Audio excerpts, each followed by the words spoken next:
বড্ড অবাক লাগে কিভাবে এত আপন হয়ে গেলে তুমি, কিভাবে রক্তের সাথে মিশে গেলে।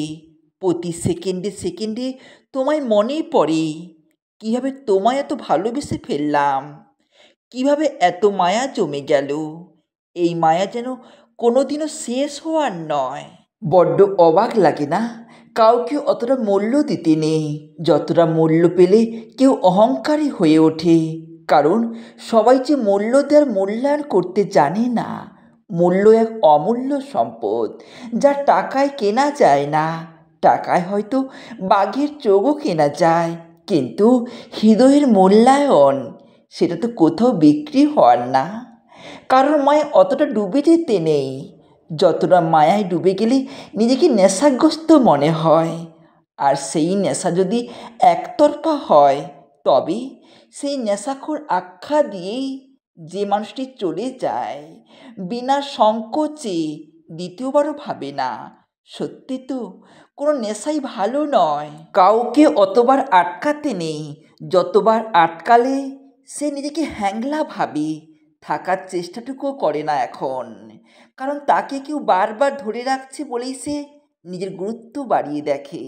আসলে ছেড়ে যেতে চাওয়াটা সহজ, কিন্তু রেখে দিতে পারা সেটা হৃদয়ের কাজ, বড্ড কঠিন। যারা সত্যিকারে থেকে যেতে চায় তারা জানে থাকার তৃপ্তিটাই আসল সুখ। কাউকে অতটা বিশ্বাস করতে নেই যতটা বিশ্বাস করলে সে বিশ্বাস ভাঙলে বিশ্বাস শব্দটাকে আর বিশ্বাস করা যায় না। বিশ্বাস খুবই দামি, অপাত্রে দান করা ঠিক নয়। মাছ যেমন বেশি জলে পড়লে থই থই করে, তেমনি কিছু মানুষ অতিরিক্ত বিশ্বাস পেলে দিশেহারা হয়ে যায়। তাই বিশ্বাস দাও ঠিকই, কিন্তু পুরো ভাণ্ডার উজাড় করে দিও না। কাউকে অতটা গুরুত্ব দিতে নেই যতটা দিলে নিজেকে তার কাছে গুরুত্বহীন লাগে। গুরুত্ব পাওয়া যে কতটা পরম প্রাপ্তি, তা উপলব্ধি সবার থাকে না। তাই কাউকে নিজের চেয়েও বেশি গুরুত্ব দিও না। নিজেকে আগে ভালোবাসো, নিজের গুরুত্ব বোঝো। কাউকে অতটাও ভালোবাসতে নেই যতটা ভালোবাসলে ঠকে গেলে আর নিজের প্রতিও ভালোবাসা থাকে না। শহরের কোলাহলে তখন ভীষণ একা লাগে, নিজেকেই অচেনা মনে হয়, নিঃশ্বাসটাও যেন ভারী হয়ে আসে। বেঁচে থাকাটাই তখন দায় হয়ে দাঁড়ায়। কাউকে অতটা কষ্ট দিতে নেই যতটা কষ্ট পেলে কেউ ঈশ্বরের সামনে বসে কেঁদে ফেলে। আর সেই কান্না যদি একবার ঈশ্বরের দরবারে পৌঁছে যায়, তবে ক্ষমা চাওয়ার আর কোনো পথ খোলা থাকে না। স্বপ্ন মানুষকে বাঁচতে শেখায়, তবে সেই স্বপ্ন যদি বারবার ভেঙে পড়ে, তাহলে মানুষ ধ্বংস হয়ে যায় ধীরে ধীরে নিঃশব্দে। তাই হ্যাঁ, ভালোবাসো, বিশ্বাস করো, গুরুত্ব দাও, তবে মাত্রা জ্ঞান রেখো, আত্মসম্মান ভুলে নয়। তোমার অনুভূতির মূল্যে যদি শুধু সে থাকে, তবে নিশ্চিত থাকো তোমার অনুভব তার কাছে মূল্যহীন হবে। যোগ্যতা আর অযোগ্যতার পার্থক্যটা বুঝে ফেলুন, শান্তি ফিরে আসবে জীবনে। সবাই আপনার মতো না, তাই সবার কাছে নিজেকে ছোট করবেন না। অযোগ্য ব্যক্তির জন্য কাঁদবেন না।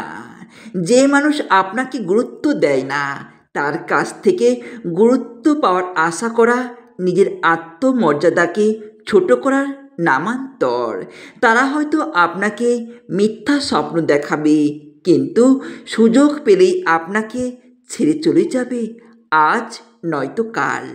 জীবন সুন্দর, তাকে উপভোগ করতে চাইলে অযোগ্যদের সান্নিধ্যে এড়িয়ে চলুন।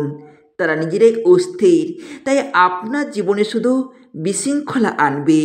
আপনি যাই করুন না কেন, তারা কখনো সন্তুষ্ট হবে না, কারণ তাদের অন্তর লোভ আর ঐশ্বর্য ভরা। অন্যদিকে যোগ্য মানুষ জীবনের মানে শেখাবে, আপনাকে এগিয়ে নিয়ে যেতে পাশে থাকবে। আর অযোগ্য মানুষ আপনার স্বপ্ন, ইচ্ছা সব কিছু তঞ্চনঞ্চ করে দিতে পারে। তাই জীবন একটাই, তাই এই জীবনকে ভুল পথে নিয়ে যাবেন না। অভিমান করতে করতে একটা সময় মানুষ হাঁপিয়ে ওঠে। যে অভিমান বোঝে না, বোঝার চেষ্টাও করে না, তার কাছে মানুষ প্রকাশ করাটাই একটা সময়ের পর ঠিকই কমিয়ে দেয়। অভিমান না ভাঙলে যে যন্ত্রণা হয়, সেই যন্ত্রণা একমাত্র ভুক্তভোগী ছাড়া আর কেউ উপলব্ধি করতে পারে না। মানুষ অধিকার বোধ থেকেই কারোর কাছে প্রত্যাশা রাখে, আর যখন অভিযোগগুলো মুখ থুবড়ে পড়ে থাকে মনের এক কোণে, মানুষ তখন নিজেকে অসহায় মনে করে। দিনের পর দিন অবহেলা, গুরুত্বহীন হয়ে যাওয়া, কারোর কাছে নিজের প্রাপ্য অধিকার এবং সম্মান না পাওয়ার কারণে যত অভিমানের মেঘ এসে মনের আকাশে ভিড় করে। দু চোখ বৃষ্টি নামতে নামতে একটা সময়ের পর মেঘও কেটে যায়, তো মনের এক কোণে আক্ষেপ নামক জিনিসটা থেকে যায় মৃত্যু পর্যন্ত। যারা অভিমান বোঝে না, অভিমান ভাঙায় না, এড়িয়ে যায়, গুরুত্ব দেয় না, তাদের কাছে মানুষ কোনো কিছু প্রকাশ করতে চায় না। ভালোবাসার মতো অভিমানের গভীরতা অনেক। যারা ভালোবাসা বোঝে তারা অভিমানও বোঝে, আর যারা অভিমান বোঝে না তারা ভালোবাসাটাকেও গুরুত্বহীন ভেবে মানুষের বিশ্বাস এবং অনুভূতি এবং আবেগকে ভ্রূক্ষেপ করে না, খেলা করে। আমার কোনো আচরণে যদি অস্বাভাবিকতা দেখেন তাহলে বুঝে নেবেন সমস্যার শুরুটা হয়েছে আপনাদের কাছ থেকেই। যদি আমি আপনার সাথে পূর্বের তুলনায় কম কথা বলি তাহলে বুঝে নেবেন আপনাদের কোনো কথা বা কাজ আমাকে কষ্ট দিয়েছে। যদি আমার মায়া টান আপনাদের ওপর থেকে কমে যায় তাহলে বুঝে নেবেন আপনাদের স্বার্থপরতা আমাকে বহুবার ক্ষত করেছে। যদি আমার কোনো কথাকে খোঁচা দেওয়া মনে হয় তাহলে বুঝতেই পারছেন এমন খোঁচা মার্কা কথা আপনারা বহুবার বলেছেন, তাই নিজে ফেরত পাচ্ছেন। যদি আমি আগের মতো আপনাদের সাথে মিশতে না পারি তাহলে বুঝে নেবেন আপনাদের দেওয়া কোনো আঘাত আমি আজও ভুলতে পারিনি। যদি দেখেন আপনাদের সাথে খারাপ ব্যবহার করতে আমার বাঁধছে না তাহলে বুঝে নেবেন আপনাদের চরম খারাপ ব্যবহারের কারণে আমার ভদ্রতা লোপ পেয়েছে। তারপর একদিন বুঝলাম সবাই আপন হয় না, সবাই আপনার ভালো চায় না। অনেকেই অপেক্ষা করে কখন আপনি হোঁচট খাবেন, কখন আপনি ভেঙে পড়বেন, যাতে তারা আড়ালে দাঁড়িয়ে নীরবে আনন্দে ভাসতে পারে। আমি তখন সিদ্ধান্ত নিলাম আর নয়, নিজের শান্তি, নিজের সম্মান এবার নিজের হাতে রাখবো। যারা সবার মন রক্ষা করে চলতে চায় তারা কখনোই কাউকে খুব শক্ত করে ধরবেও না, আবার ছাড়বেও না। তারা এমন গা ছাড়া ভাব নিয়ে থাকবে যেন সম্পর্ক এবং সম্পর্কের মানুষগুলোর প্রতি তাদের কোনো দায়িত্ব নেই। মূলত এমন মানুষগুলোই সম্পর্কের ক্ষেত্রে বিপজ্জনক।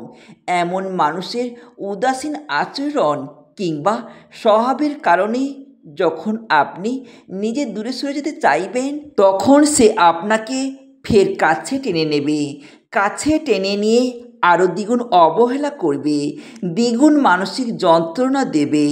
বারবার তার এমন অপরিবর্তিত স্বভাবের কারণে আপনার কাছে সম্পর্কটা বিষাক্ত মনে হবে।